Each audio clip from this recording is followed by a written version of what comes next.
नमस्कार दोस्तों, आज हम बात करेंगे लक्ष्यों को लिखना क्यों जरूरी है। दोस्तों, सबसे पहले हम ये जानने की कोशिश करते हैं कि लक्ष्य क्या होते हैं, सपने और लक्ष्य में क्या फर्क होता है। दोस्तों, हर सपना एक विचार होता है जो आज एक वास्तविकता नहीं है और साथ ही असंभव सा लगता है, असंभव है नहीं, इसलिए इसे सपना कहते हैं। दुनिया की हर एक चीज एक विचार से शुरू हुई और फिर वास्तविकता बनी।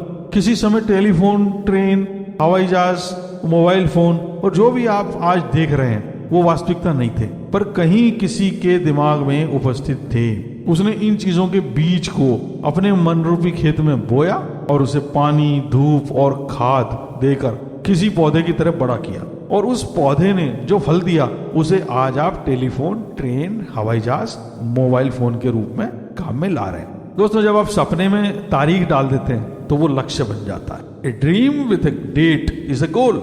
लक्ष्य बनाना इसलिए जरूरी है कि अगर आपने अपने सपने का कोई लक्ष्य बनाया ही नहीं तो आपको कोई लक्ष्य दिखेगा ही नहीं, तो आप प्राप्त क्या करोगे, निशाना किस पर लगाओगे। अतः सपनों को साकार करने के लिए उन्हें गोल्स में कन्वर्ट करना पड़ता है और उन पर काम करके उन्हें प्राप्त करना पड़ता है। खाली ड्रीम और वो सब बना लेने से काम नहीं होता दोस्तों, जैसा लोग बोलते हैं। 1963 में हार्वर्ड बिजनेस स्कूल में एक प्रयोग किया गया और वहां की ग्रेजुएटिंग क्लास के स्टूडेंट्स से पूछा गया कि उनमें से कितनों ने अपने जीवन के गोल्स लिख लिए थे। और आपको आश्चर्य होगा कि उन्होंने पाया कि केवल 3% लोगों ने अपने गोल्स लिखे थे।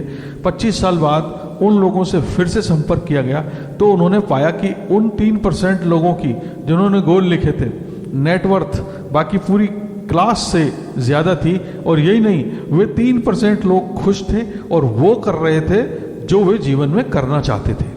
सफलतम लोग अपने गोल्स से इस प्रकार चिपके रहते हैं जैसे कि वे उनके परिवार के सदस्य हों। वे उठते बैठते, सोते जागते, खाते पीते उनके ही बारे में सोचते हैं। हमारा मन इस प्रकार का है दोस्तों कि जब तक हम इसे एक लक्ष्य नहीं दे देते, गोल नहीं दे देते, ये केवल विचारों पर काम नहीं करता। जो विचार लक्ष्य बन जाते हैं ये उन पर काम करता है। जैसे ही हम अपने मन को हमारे गोल की तारीख बताते हैं, ये इस पर काम करना शुरू कर देता है। यह हमें उस लक्ष्य को प्राप्त करने के लिए अलग अलग रास्ते और उससे संबंधित लोगों से मिलाता है। जिन लोगों को आप पहले कभी नहीं जानते थे, ये उनसे आपकी मुलाकात करवाता है और उनमें से किसी से आपका काम बन जाता है। अतः दोस्तों, मन को, दिमाग को आपको गोल देना आवश्यक है, वरना इसको पता नहीं होता कि किसके लिए और कब से काम शुरू करना है। इसके लिए अपने सपनों में प्राप्ति की एक प्रोबेबल डेट डालकर इन्हें लिख लेना चाहिए। दोस्तों, न सिर्फ पुराने समय में बल्कि 19वीं सदी की शुरुआत में होने वाले पहले विश्व युद्ध तक कबूतर से संदेश भेजा जाता था।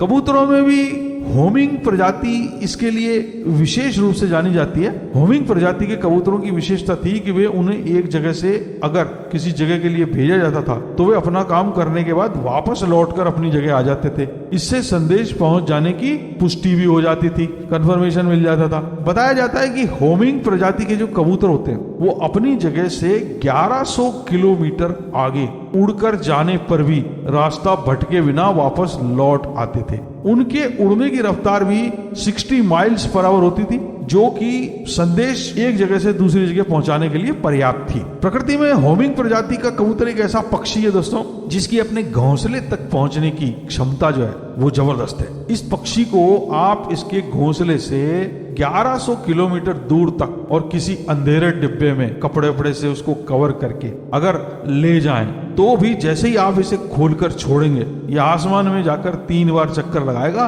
और इसको अपने घर का पता लग जाएगा और फिर ये सीधा उसी डायरेक्शन में उड़कर जाएगा और अपने घर पहुंच जाएगा। है ना दोस्तों आश्चर्यजनक। पक्षी विज्ञानी बताते हैं कि ये पक्षी सूर्य की दिशा, गंध और पृथ्वी के मैग्नेटिज्म से वापस लौटने की दिशा तय कर लेता है। परंतु अब क्या है, आजकल टेलीग्राफ, टेलीफोन और संदेश पहुंचाने की नई मॉडर्न जो है फैसिलिटीज आ गई हैं, तो अब इन कबूतरों का संदेश भेजना खत्म हो गया है। परंतु हमारे लिए दोस्तों खुशी की बात यह है कि हमारे शरीर में भी एक ऐसा ही सिस्टम काम करता है जिसे हम रेटिकुलर एक्टिवेटिंग सिस्टम कहते हैं। आइए देखते हैं कि यह सिस्टम हमें कैसे सफलता प्राप्त करने में मदद कर सकता है। तो दोस्तों, गोल्स लिख लेने का मुख्य कारण है आपके रेटिकुलर एक्टिवेटिंग सिस्टम को एक्टिवेट करना। दोस्तों, ये रेटिकुलर एक्टिवेटिंग सिस्टम शॉर्ट में बोले तो RAS, रास क्या है दोस्तों? ये हमारे माइंड में एक ऐसा नर्व्स का बंडल है जो फालतू की इंफॉर्मेशन को अलग करके और जरूरी इंफॉर्मेशन हम तक पहुंचाता है। हमारा रास जिस पर भी हम अपना ध्यान फोकस करते हैं उसके लिए एक फिल्टर पैदा कर लेता है। और फिर आने वाली इंफॉर्मेशन में से उससे संबंधित हमारे काम की सूचनाएं हमें देता है। और ये सब ये हमारे ध्यान दिए बगैर करता है। इसलिए हमारे गोल्स को लिख लेना जरूरी है, क्योंकि ये लिखे हुए गोल्स हमारे रास के लिए एक नक्शे का काम करते हैं और इनकी वजह से रास हमें जीवन में रास्ता दिखाता है। दोस्तों, हमारा रास हमारे लिए और भी ऐसे करिश्मे कर सकता है। ये ऐसी सूचनाएं ढूंढता है जो आपके विश्वासों पर खरी उतरती हैं। ये संसार की चीजों को उस अनुसार फिल्टर करता है जो मापदंड आप इसे देते हैं। अगर आपको लगता है कि आप भाषण देने में अच्छे नहीं है, तो ये सुनिश्चित करेगा कि आप कहीं भी ठीक से भाषण ना दे पाए। और अगर आपको विश्वास है कि आप अच्छा गाते हैं, तो ये यह सुनिश्चित करेगा कि आप अच्छा गाएंगे।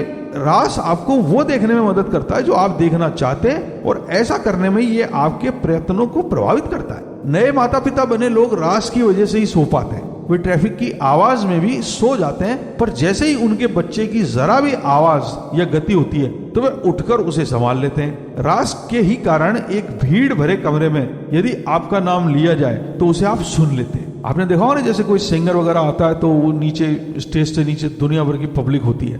अब कई बार उसमें भी अगर आपका नाम, कोई एक आदमी भी आपका नाम लेता है ना, तो वो आपको सुनाई पड़ जाता है इतनी भीड़ में भी। वो इसलिए कि ये रास आपका यही काम करता है। दूसरे शब्दों में यह आकर्षण का सिद्धांत है, ये लॉ ऑफ अट्रैक्शन है।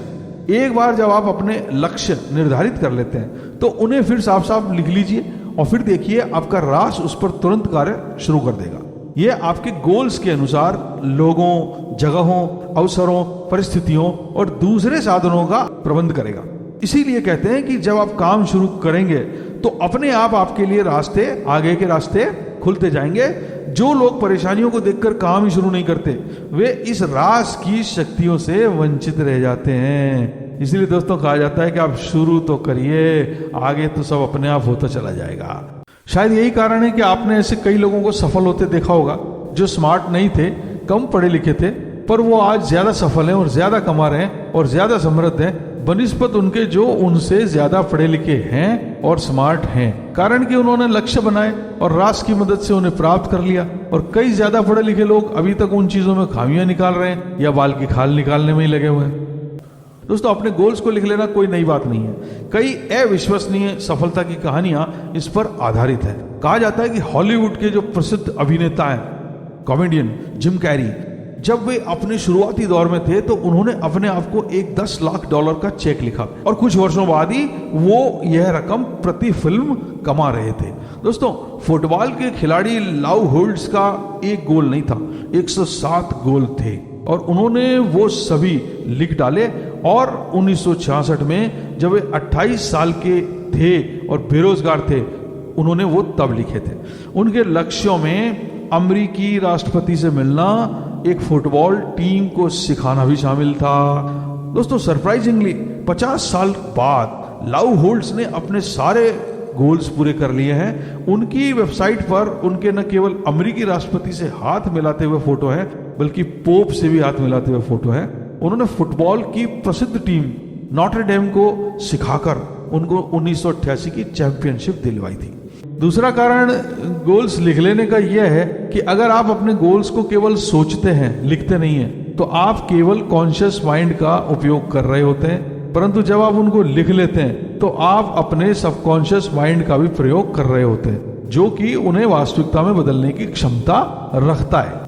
आपका सबकॉन्शियस माइंड इमेजेस की भाषा समझता है। दोस्तों, एक और बात है कि अगर आपको कोई ये बोले कि APPLE एप्पल लिखिए, तो एप्पल लिखते ही आपके दिमाग में एप्पल का फोटो आता है। आप उस वर्ड से उसको एप्पल को नहीं समझते, आप एप्पल को उसके फोटो से समझते हैं। अतः अपने गोल्स को लिखते समय उन्हें जितना डिटेल में आप लिख सकते हैं उन्हें लिखिए। कोई कार खरीदनी है तो उस कार का मॉडल नंबर, उसका कलर, उसके इंटीरियर्स का कलर, उसकी कीमत, सब कुछ लिखिए।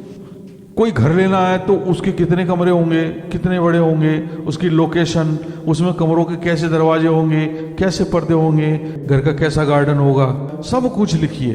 साथ ही उनकी फोटो भी लगाइए। इन फोटोज को उन जगहों पर चिपका दीजिए जहां आप उन्हें ज्यादा से ज्यादा बार देख सकें, जैसे फ्रिज पर, अलमीरा पर, बाथरूम के मिरर पर और अपनी गाड़ी के डैशबोर्ड पर। इन जगहों पर उसको फोटो को लगा ले। अपने गोल्स को लिखते समय आप उन्हें डिटेल में लिख सकते हैं, जो कि आप याद नहीं रख सकते। एक ये भी फायदा है उसको लिखने का। जो लोग अपने गोल्स को विविडली जीवंत रूप में लिखते हैं, उनकी सफलता के अवसर उन लोगों से 1.2 से 1.4 गुना ज्यादा होते हैं जिन्होंने उन्हें नहीं लिखा है। ये एक रिसर्च कहती है। इसके अलावा एक और अद्भुत वस्तु या फिनोमिनन इससे संबंधित है और वह है एनकोडिंग। एनकोडिंग वह बायोलॉजिकल प्रोसेस है जिसके द्वारा जो भी चीजें हम महसूस कर पाते हैं वे हमारे दिमाग के हिप्पोकैम्पस तक पहुंचती हैं, जहां ये विश्लेषित की जाती है, एनालिसिस किया जाता है इनका, और वहां से ये निर्णय लिए जाते हैं कि हमारी लॉन्ग टर्म मेमोरी में क्या स्टोर होगा और क्या नहीं। लिखने से ये एनकोडिंग का जो प्रोसेस है ये सुधरता है। दूसरे शब्दों में कहें तो लिखने से इस बात की ज्यादा संभावना हो जाती है कि ये आपको याद रह जाएगा। हमारे जीवन में चीजों को याद रखने का भी एक महत्व है। दोस्तों, हम जब कभी किसी मीटिंग में या क्लास में होते हैं तो हम वहां से नोट्स लेते हैं। नोट्स क्यों लेते हैं, लिख क्यों लेते हैं? क्योंकि हमें लगता है कि हम ये चीजें भूल सकते हैं, इसलिए हम उनको नोट कर लेते हैं। और नोट किया हुआ होता है तो हमें याद रहता है, अगर कभी भूल जाते हैं तो हम उसको देख भी सकते हैं। दोस्तों, diaries, reminders, alarms, to do की एप्लीकेशंस और पता नहीं क्या क्या हम याद रखने के लिए काम में लेते हैं। तो इसलिए गोल्स को लिखना जरूरी है।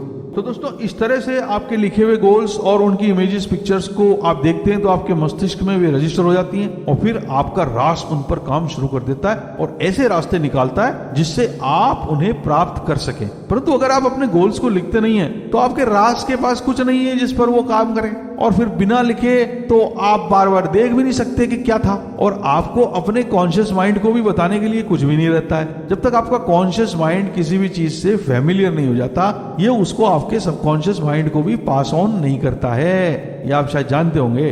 अतः इसलिए भी आपके गोल्स का लिखा होना जरूरी है। तो दोस्तों, आपकी सफलता की यात्रा आपके गोल्स को डिटेल में लिखने से शुरू होती है और यही आपकी सफलता का ब्लूप्रिंट या नक्शा है जिस पर चलकर आप अपनी सफलता को प्राप्त कर सकते हैं। दोस्तों, मेरी एक बुक है, you can, who is stopping you from success, 11 ways to get you started, जो अमेजोन पे अवेलेबल है।